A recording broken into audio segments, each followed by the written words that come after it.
The strangest thing David took me to see in China was here in Beijing at Purple Bamboo Park. If you can believe that there is an energy called qi flowing through the body, that it can be felt and manipulated, then perhaps you can see why some Chinese go one step further.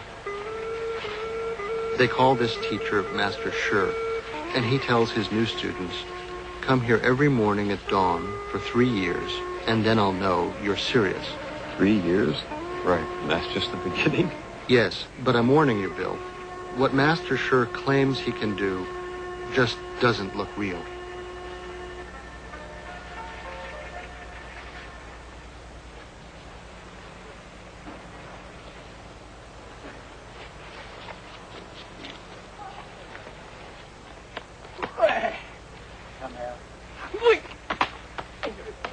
What's going on here? Master Shi will tell you he just used qi to throw his student. This is where a lot of the Chinese stories come of all the martial art masters. They could emit energy, and it wasn't just their physical force that beat their opponents. It was their qi. But that goes against everything we know and understand in Western science. It defies the biophysical laws. This is where Chinese medicine takes a wide turn off of what we understand and accept in the West. 我用的是和谐的办法，我给它合上。我这里是一个我，那是一个舌头，那分开。就是我的那个意念上那个地方去了。行。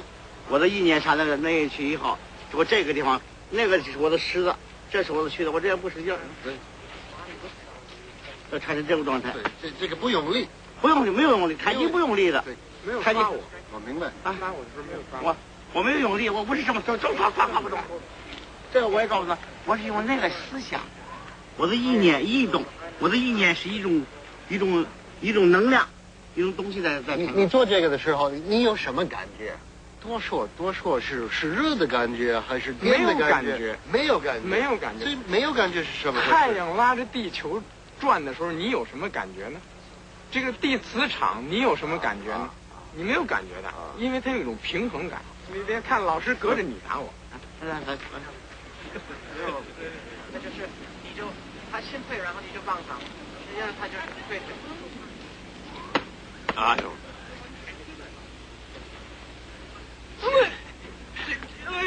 Look at his hand. His hand trembles when he does that. Look, yeah, there it is.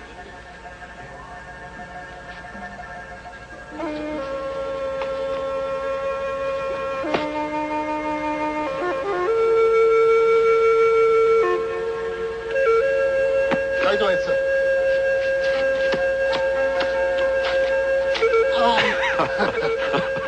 教他没有关系的，他退不了啊。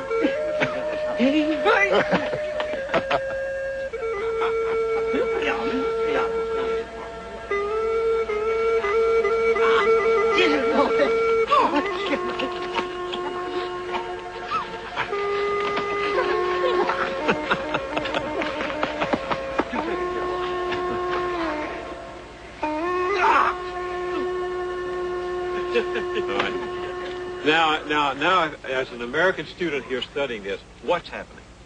What happens is, let's say, so I practice a lot of hard martial arts.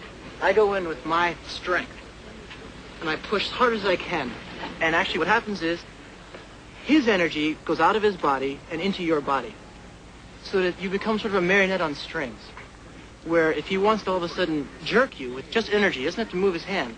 Suddenly every muscle in your body, every cell, expands or contracts. But that defies all the biophysical laws as we in the West understand them. You don't emit energy. That's not the nature of things. Well, I guess we have to advance our techniques of studying, because whether I want to believe it or not, I cannot affect him. I've studied a lot of hard martial arts. I can hurt people. I can do all sorts of things with my feet, my hands, and there's nothing I can do to him. And the harder I use muscles, the more muscle I use, boxing, taekwondo, the more violence is directed back at me. Not by him, but my own violence. Try it one more time. Try to throw him. Millions of people are going to be watching, and I want to see you try to throw him. Really, this is for real. This is not a stunt. No stunt, and I wouldn't be here to waste my time if it was a stunt. And we haven't done this in 2 years together because the last time I did this with him, I got very hurt in my spine. How long have you studied here? I've been here now 4 years, studying with him every day.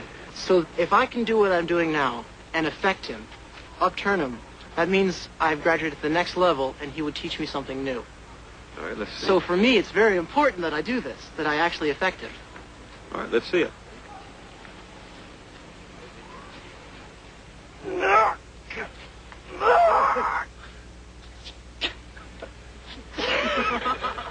Come on, Andrew, give it the old heave-ho. Come on, Andrew, it doesn't look real.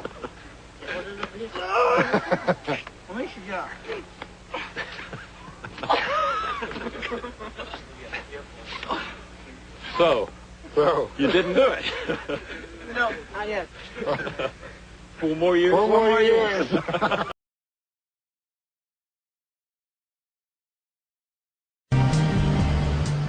La première fois que je l'ai rencontré, c'était au quartier chinois de la ville de Java, dans les années 80. Il ne voulait pas qu'on révèle son nom ou son adresse. Alors, on l'appelait JD, Jacques la Dynamo.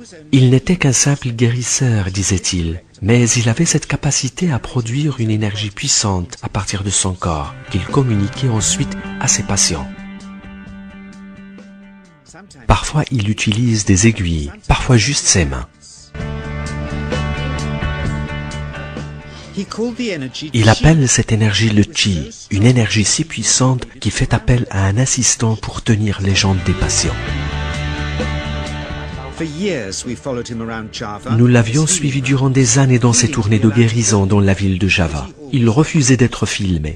Il disait que son pouvoir était le résultat d'un type de méditation rattaché à une ancienne tradition secrète. Et ce n'était que lorsque mon frère Lorne était allé le voir pour une grave infection à un œil qu'il avait finalement accepté d'être filmé en 1987.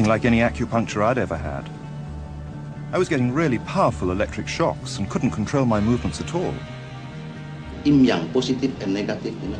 And my positive from here and my negative from here. And we meet together, this can get like electricity.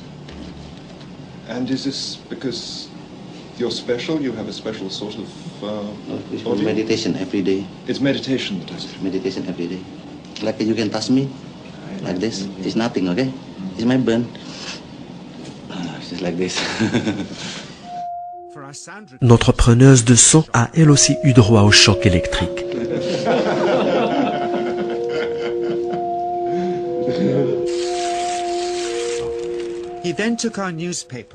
Il a ensuite pris un journal et nous a amenés dehors pour nous montrer qu'on pouvait également brûler un objet avec l'énergie Qi.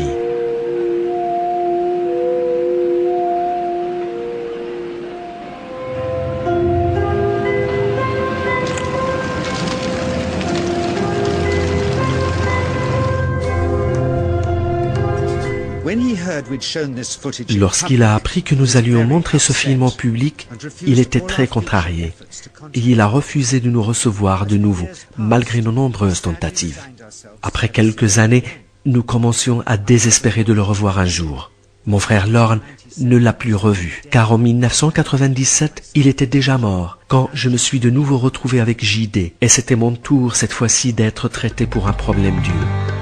Ce n'était pourtant pas la raison pour laquelle j'étais allé le voir. C'était en effet lui qui m'invitait cette fois-ci, car il avait des choses importantes à me dire. Il revenait d'un voyage de 2 ans où il était allé méditer en solitaire dans les fins fonds de Bornéo. Il pensait que l'histoire de l'humanité avait connu de grands changements et que l'ancienne sagesse avait tendance à disparaître. Il m'avait donc appelé pour le filmer, mais juste ce qu'il faut, histoire de nous rappeler que nous avons tous des pouvoirs insoupçonnés en nous et que lui-même n'avait rien de particulier si ce n'est le fait qu'il s'était entraîné à être en éveil. En tenant le patient, Joe, le caméraman, a dû utiliser tout son poids pour rester à son contact. L'énergie Qi était si forte qu'elle le repoussait. Jide semblait pouvoir contrôler l'amplitude de son chi à la manière d'un variateur de lumière. Le chi provoquait des réactions incontrôlables chez ses patients ainsi que chez les personnes qui les tenaient.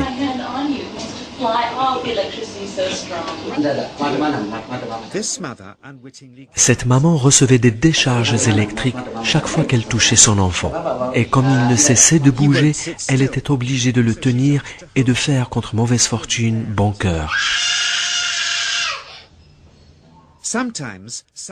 Parfois, on voyait clairement le chi circuler dans le corps du transmetteur également.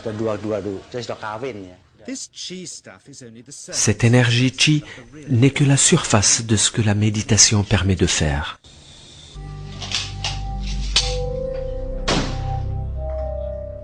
Le fait de projeter le chi dans la paume de la main peut également servir à résister à des balles en plomb, dit-il.